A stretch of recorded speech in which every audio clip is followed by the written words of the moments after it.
Olá, meus irmãos, muita paz. Sejam bem-vindos à nossa breve reflexão com o tema Abra as portas do seu lar para Jesus entrar. Então, nós vamos refletir um pouquinho sobre o nosso Mestre, sobre a importância de realmente compreendermos quem é Jesus. Quem é Jesus para você? Então, meus irmãos, primeiro, nós gostaríamos de relembrar o que Emmanuel nos traz, lá no livro A Caminho da Luz, que nosso Senhor Jesus, como sendo o líder espiritual do nosso planeta, ele tem constantemente enviado diversos espíritos de escola, espíritos de luz, de conhecimento, de sabedoria, para nos auxiliar na nossa jornada terrena. Então, nós temos, por exemplo, espíritos sábios como Sócrates, como Pitágoras, diversos filósofos da antiguidade, Confúcio, Maomé, Akhenaton, que foi um dos grandes faraós do Egito, Hermes Trimegisto, Krishna, Fuhai, Moisés, Zoroastro, Buda, Lao Tse, diversos sastras e Vedas da Índia antiga, todos esses espíritos que conduziram e ainda continuam a conduzir o pensamento da humanidade, a religiosidade, a espiritualidade nas pessoas, todos eles foram enviados ao planeta Terra sob o comando, né, e a pedido do nosso Senhor Jesus Cristo. Isso nos dá, meus irmãos, um pouco da dimensão espiritual do nosso Mestre. Todas as religiões do planeta que acreditam na continuidade da vida após a morte, que nos ensinam a importância da contemplação de Deus, do Criador, de cuidarmos uns dos outros e de amarmos uns aos outros. Todas essas doutrinas, ensinadas e construídas por esses espíritos sábios, tiveram a orientação, né? Partiram da ideia do nosso Senhor Jesus, que conduz a todos nós diariamente, do planeta todo.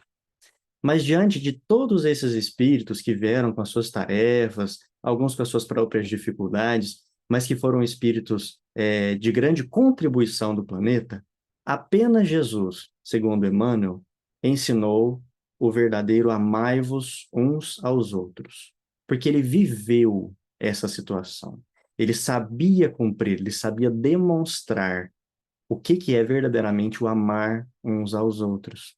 Através das suas palavras, dos seus ensinamentos, mas principalmente das suas atitudes, nosso Senhor Jesus, então, até hoje, é um grande marco da humanidade, não apenas no campo religioso, mas no campo social, dentro da história, né? E de diversos campos que a humanidade se desenvolve. Emmanuel também traz que a manjedoura e o Calvário são lições maravilhosas. Então, desde o seu nascimento até a sua morte na cruz, né? Lá no Calvário, é, todas as suas passagens, todas as suas vivências são lições maravilhosas para nós, que nós podemos estudar a fundo para a título de aprendermos aquilo que a gente poderia fazer para encontrarmos a verdadeira felicidade, certo? Por que nós estamos dizendo isso?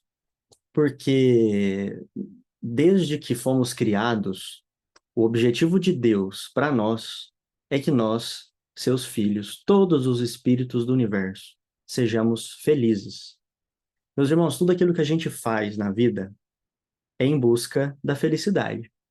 O nosso trabalho, a construção da família, o próprio lazer, ganhar dinheiro, as questões materiais, a busca espiritual, tudo isso nós somos motivados a fazermos, né? A desenvolvermos, porque nós estamos procurando, no final dessa busca, a felicidade. É o que nós queremos. Não existe nada que a gente faça a fim de sermos infelizes. Então, nós temos que, nesse instante, confiar em Jesus quando ele nos diz que para encontrarmos a felicidade real, uma felicidade pura, transcendente, uma felicidade que provavelmente Raras ocasiões nós podemos sentir na nossa vida aqui na Terra, essa felicidade só poderá ser encontrada de verdade através do amor. O amor, e junto com ele, né, atrelado a esse sentimento puro, nós tentamos desenvolver diversos outros valores, como, por exemplo, a paciência, a tolerância, a caridade, o respeito, a fé. Todos esses sentimentos, eles conseguem produzir em nós sentimentos de paz, sentimentos de harmonia, sentimentos de felicidade. Nós queremos ser felizes, meus irmãos, só que o problema é que muitas vezes nós buscamos a felicidade em locais onde nós não iremos encontrar. Será que quando nós dedicamos a nossa vida excepcionalmente, exclusivamente aos ganhos materiais, às conquistas da carne, aos prazeres do corpo, essas situações, elas podem até nos promover alguns momentos de alegria, de euforia, mas muito dificilmente vão nos trazer paz interior, vão nos trazer essa felicidade pura. Então eu te convido a refletir na sua vida. Qual momento você se sentiu extremamente feliz? Uma felicidade quase que impossível de ser explicada através das palavras.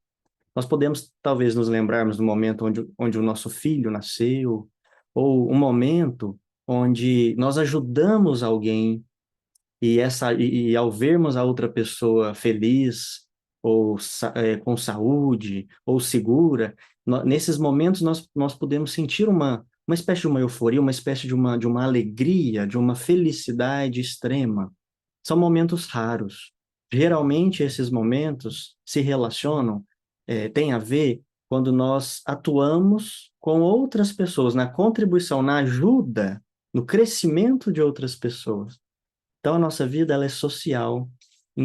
Jesus, então, ao compreender as necessidades do Pai para cada um de nós, ele nos exemplifica, ele vem nos ensinar a necessidade de aprendermos a amar, porque esse é o caminho para encontrarmos essa felicidade.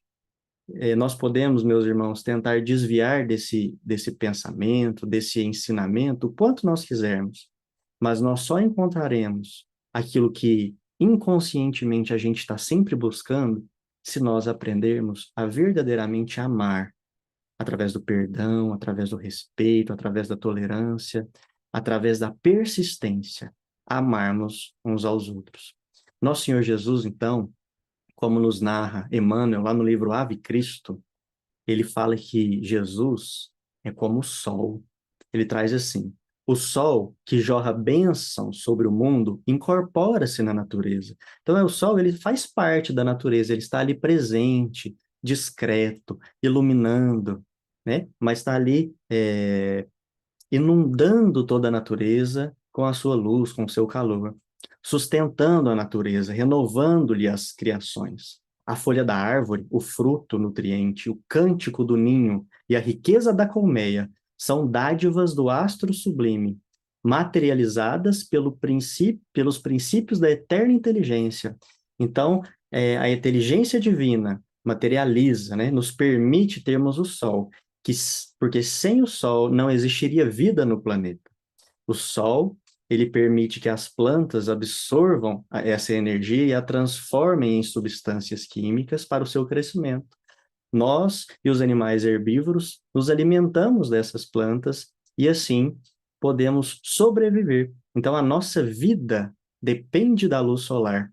Da mesma maneira, Emmanuel traz que o Cristo é o sol espiritual dos nossos destinos. Sem o Cristo comandando a nossa existência, não haveria possibilidade de haver vida neste planeta. Então tenhamos o sol como essa fonte de vida espiritual para nós. Tenhamos o sol Jesus como essa fonte de vida para nós. Jesus, então, é a luz do princípio, e nas suas mãos misericordiosas repousam os destinos do mundo. Seu coração magnânimo, meus irmãos, é a fonte da vida para toda a humanidade terrestre. Na sua mensagem de amor no Evangelho, A sua mensagem é a eterna palavra da ressurreição e da justiça, da fraternidade e da misericórdia.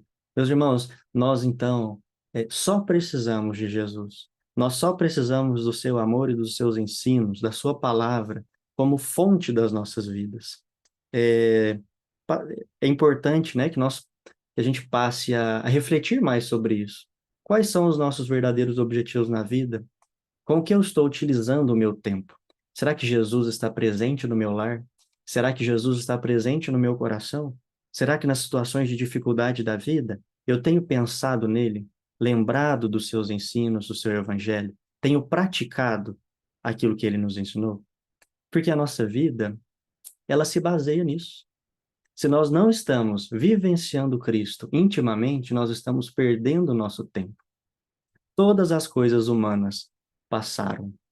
Todas as coisas humanas se modificarão.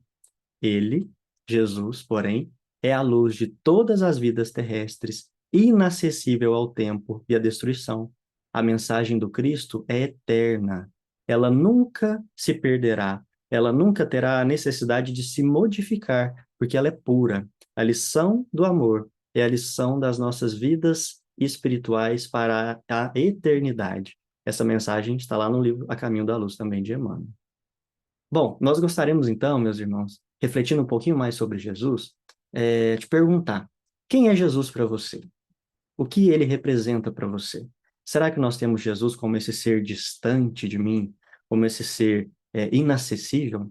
Ou é esse espírito é, próximo, irmão, carinhoso, que cuida de nós? Nós necessitamos desse Cristo vivo próximo de nós. Então, nós trouxemos aqui essa narração de Públio Lentulus, que é uma das encarnações de Emmanuel, onde no livro Há 2000 anos, ele nos narra o seu primeiro encontro com Cristo. Nós gostaríamos de trazer algumas dessas características, quando ele diz, né, que ele não sabia como expressar a admiração e o reconhecimento que ele estava sentindo naquele instante aos poderes celestes. E é importante nós pensarmos que Públio Lentulus, nessa época, era um senador romano que acreditava nos deuses, nos muitos deuses de Roma, e não aceitava Jesus por ele ser uma pessoa intrusa ali, né, dentro da governadoria de Roma, dentro dos patrícios daquela época. Então, Jesus, com aquelas novas ideias de igualdade, de amor, ele dizia que os escravos eram iguais aos senhores. E, para Públio Lentulus, de acordo com a sua cultura, com a sua vivência, apesar de ser um espírito ali muito sério e muito disciplinado, ele é, tinha a sua disciplina e a sua seriedade, o seu respeito às suas crenças e à sua cultura. Então ele teve muita dificuldade de aceitar o Cristo, mas mesmo assim, em nome da sua família, ele foi encontrar Jesus, ele foi se encontrar com aquele homem, né, que todos diziam ser o Messias. Então, ele narra, né, que nesse encontro das águas mansas do lago de Genezaré, parecia-lhe emanarem suavíssimos perfumes, casando-se deliciosamente ao aroma agreste da folhagem. Ele estava sentindo, só de estar próximo de Jesus, ele começou a sentir a natureza de forma diferente, a sentir os eflúvios, as emanações da natureza, de uma forma que ele não havia sentido antes. Foi nesse instante, então, quando ele estava, né, nesse êxtase espiritual, sentindo de forma diferente, ele percebeu que Jesus, então, estava se aproximando com o seu estranho e suave magnetismo. Ouviu passos, e aí, diante dos seus olhos ansiosos, destacara a personalidade inconfundível e única. Era um homem moço que deixava transparecer nos olhos profundamente misericordiosos uma beleza suave, indefinível. Longos e sedosos cabelos molduravam-lhe o semblante compassivo. Então, olha como ele narra Jesus com esse rosto calmo, né, de paz, de serenidade, que transmitia essas sensações para ele. Então, os cabelos, como se fossem fios castanhos, levemente dourados por luz desconhecida, sorriso divino. Então, ele traz Jesus com esse sorriso no rosto, né? Não aquela pessoa taciturna, séria, às vezes brava. Não, Jesus com esse sorriso sereno, revelando ao mesmo tempo bondade imensa e singular energia. Então, lágrimas, né, descem dos olhos daquele homem sério, austero, de difícil emoção, mas ele, diante do Cristo, se emociona e diz que uma força misteriosa e invencível fê-lo ajoelhar-se diante do Mestre. Olha que poder desse homem, né? Olha que energia maravilhosa. E é muito interessante que essa narração que Emmanuel nos traz do livro Há 2000 anos, que é a psicografia do Chico Xavier, é, existe na história da humanidade uma carta, né, enviada pelo senador romano Públio Lentulus ao imperador romano Tibério César. E essa carta ela foi encontrada nos arquivos do Duque de Cesadini, lá em Roma. Então essa carta ela existe, né, fisicamente, ela existe, está armazenada aí nos museus históricos da humanidade em Roma. E aí nós trouxemos então alguns trechos que são extremamente semelhantes ao que Emmanuel Públio Lentulus, o mesmo espírito, né? Através da psicografia de Chico, nos trouxe lá no livro Há 2000 anos. Então, a carta traz o seguinte, um trecho da carta. Sabendo que desejas conhecer quanto vou narrar, existindo nos nossos tempos um homem, o qual vive atualmente de grandes virtudes, chamado Jesus, que pelo povo é inculcado o profeta da verdade, e os seus discípulos dizem que é filho de Deus, criado do céu e da terra, e de todas as coisas que nela se acham e que nela tenham estado. Então ele traz aqui a explicação de como Jesus era visto pelos povos naquela época. Continuando. Em verdade, ó César, cada dia se ouvem coisas maravilhosas desse Jesus. Então ele traz: ressuscita os mortos, cura os enfermos em uma só palavra, é um homem de justa estatura, é muito belo no aspecto e há tanta majestade no rosto que aqueles que o veem são forçados a amá-lo ou temê-lo. Tem os cabelos da cor amêndoa bem madura, são distendidos até as orelhas, e das orelhas até as espáduas, são da cor da terra, porém mais reluzentes. Tem no meio de sua fronte uma linha separando os cabelos, na forma em uso nos nazarenos. O seu rosto é cheio, o aspecto é muito sereno, nenhuma ruga ou mancha se vê na sua face, de uma cor moderada. O nariz e a boca são irrepreensíveis, a barba é espessa, mas semelhante aos cabelos, não muito longa, mas separada pelo meio. Seu olhar é muito afetuoso e grave, tem os olhos expressivos e claros. Então, meus irmãos, é uma e só finalizando, né? Resplandecem no seu rosto como raios do sol. É uma carta física real, né? E que se assemelha muito ao que Emmanuel traz no livro Há 2000 anos, e que é muito interessante porque nos aproxima dessa figura do Cristo.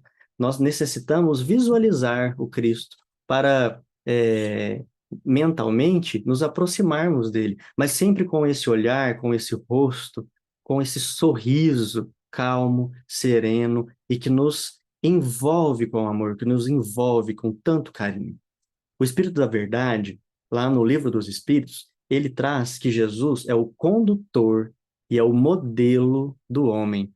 Tenhamos o Cristo, então, como esse condutor e modelo. Aulos, na psicografia de Chico Xavier, através da mensagem do Espírito André Luiz, Aulos como um dos dirigentes espirituais de André Luiz, lá no livro Domínios da Mediunidade, traz para nós que Jesus é o governador espiritual do mundo. O que isso significa? Que ele é o espírito responsável por toda a humanidade, encarnada e desencarnada. Ele é o condutor do nosso planeta, responsável pelas decisões. E Emmanuel nos traz que ele está presente antes mesmo do surgimento do planeta Terra, até hoje, já como espírito crístico, já comandando o planeta desde o início das primeiras, dos primeiros seres vivos aqui no nosso planeta até hoje, Jesus está presente, intimamente ligado a cada um de nós. André Luiz traz que ele é o médico divino, lá no livro Os Mensageiros. E Emmanuel também, lá no livro Missionários da Luz, coloca Jesus como sendo o diretor angélico do orbe e síntese do amor divino, a maior representação do que é o grande amor do nosso Pai por nós. Se dá, então, pela representação de Jesus. Pedro coloca lá em Mateus capítulo 13, que Jesus é o Cristo, o Filho de Deus vivo. E Kardec, na Gênese, nos traz que Jesus é o espírito superior da ordem mais elevada, Messias, espírito puro, enviado de Deus e, finalmente, médium de Deus. Olha quantas características maravilhosas atribuídas ao nosso Senhor Jesus. Bom, se Jesus é tudo isso para nós, se nós estamos então trabalhando o nosso íntimo para nos aproximarmos dele, porque ele já está conosco, o que falta é nós, às vezes, nos atentarmos para a sua presença na nossa vida, como é que Jesus pode entrar então lá no nosso lar? Como é que Jesus pode estar mais intimamente presente na nossa vida? Meus irmãos, nós trouxemos então um, um trecho, né, desse desse poema de Leão Tolstói, intitulado O Aldeão. É um conto, na verdade, de Leão Tolstói, O Aldeão. Ele fala o seguinte, nós vamos ler e refletirmos sobre isso.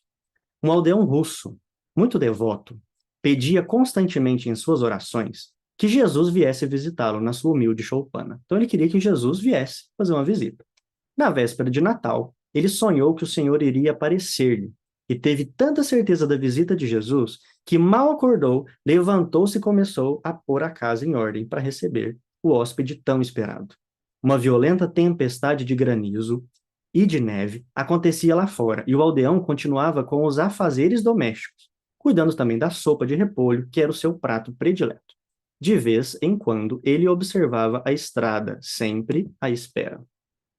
Decorrido então algum tempo, o aldeão viu que alguém se aproximava, caminhando com dificuldade em meio à borrasca de neve. Era um pobre vendedor ambulante, que conduzia às costas um fardo bastante pesado. Compadecido, saiu de casa e foi ao encontro do vendedor. Então, muita atenção, meus irmãos. Alguém que pedia ajuda do lado de fora. Levou-o para dentro da sua choupana, pôs sua roupa a secar ao calor da lareira e repartiu com ele a sopa de repolho. Só o deixou ir embora depois de ver que ele já tinha forças para continuar a jornada. Olhando de novo através da vidraça, avistou uma mulher na estrada, coberta de neve. Foi buscá-la e a abrigou na choupana. Fez com que sentasse próximo à lareira, deu-lhe de comer, embrulhou em sua própria capa. Não a deixou partir enquanto não readquiriu força suficiente para a caminhada. Então o homem continuava a esperar, a aguardar a presença do mestre, né? Então a noite começava a cair e nada de Jesus. Já quase sem esperanças, o aldeão foi novamente à janela e examinou mais uma vez a estrada coberta de neve. Distinguiu uma criança e percebeu que ela se encontrava perdida e quase congelada pelo frio.